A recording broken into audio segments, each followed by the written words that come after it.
atrofingizda shunaqa siz u bilan o'tirsangiz, qalbingiz taskin topadigan ulfatlardan nechta bor? O'zi umuman bormi bunaqa odam?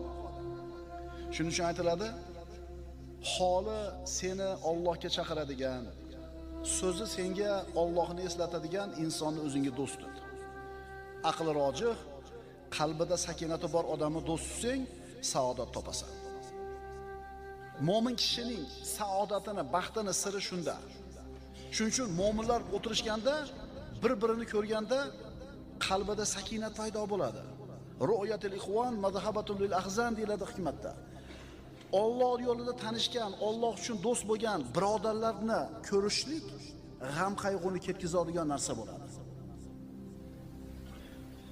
Mo'minlar majlisi yig'ilib o'tirar ekan, agar bularning o'rtasini Allohga bo'lgan iymon birlashtiradigan bo'lsa,